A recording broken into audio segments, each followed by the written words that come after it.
L'exercice suivant qu'on va réaliser avec Élise, c'est les inclinaisons de buste.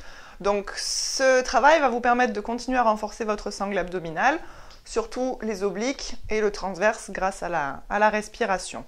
Donc on va démarrer l'exercice en ayant les deux mains posées sur les épaules.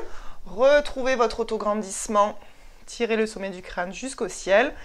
Là, Élise a les pieds posés sur le step parce qu'il faut garder vos cuisses parallèles au sol. D'accord? Donc si vous êtes assis sur quelque chose et que vos genoux sont plus bas que vos hanches, n'hésitez pas à surélever les pieds. Ensuite, dans cet exercice-là, les consignes sont à peu près les mêmes que d'habitude. On inspire par les côtes, on souffle, on aspire le nombril, on serre le périnée et on incline, mais en gardant l'autograndissement. Jamais de tassement au niveau de la taille. Voilà. L'expiration permet de faire l'aller et le retour, toujours en grandissant. Pensez vraiment à garder les deux appuis des fesses identiques dans le tabouret. Il n'y a pas de changement de poids du corps, ni dans le bassin, ni dans les pieds. On inspire quand on revient au centre, on retrouve l'autograndissement. Et vraiment, on essaye de le garder à ce niveau-là, de ne jamais raccourcir les côtes en direction des hanches. Dernière fois de l'autre côté.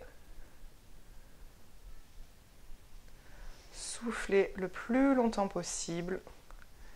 Et on revient, on relâche les bras et on se détend. L'exercice suivant, on va le compliquer un tout petit peu plus. Élise prend le ballon dans les mains. Au lieu d'avoir les mains sur les épaules, on va placer le ballon au-dessus de la tête. On pensera bien là à fixer ses omoplates et à garder son autograndissement. Et toujours les mêmes consignes au niveau du bassin, hein, l'appui de vos deux fesses identiques, ainsi que dans les pieds, peu importe du côté où on penche. À l'inspire, on ouvre les côtes, on souffle, on aspire son nombril, on garde l'autograndissement. Et là, on essaye de sentir que les oreilles ont les mêmes distances entre les deux coudes. On va dire là, Élise va faire ce qu'il ne faut pas faire. Au moment où vous inclinez, celui-là, interdit de le rapprocher et là d'éloigner. Exactement, on garde la même distance. Dernière fois de chaque côté.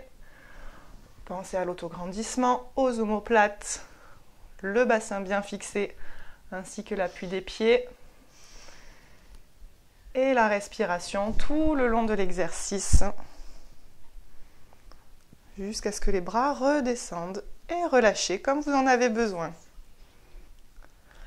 L'exercice est terminé, Élise a un petit peu décontracté. Alors, si tu devais te placer sur l'échelle de perception de l'effort, là, de 0 à 10, tu étais à combien lors de cet exercice? Un bon 6. Je pense que j'ai senti que si j'avais fait plus, j'aurais les épaules qui auraient eu tendance à monter, mon dos à se cambrer un peu. Donc là, même avec seulement ces répétitions-là, j'ai bien travaillé. J'ai le sentiment d'avoir bien travaillé. D'avoir suffisamment senti le travail de la taille, du dos et de toute ta posture qui restait engagée à ce moment-là. Tout à fait. Voilà.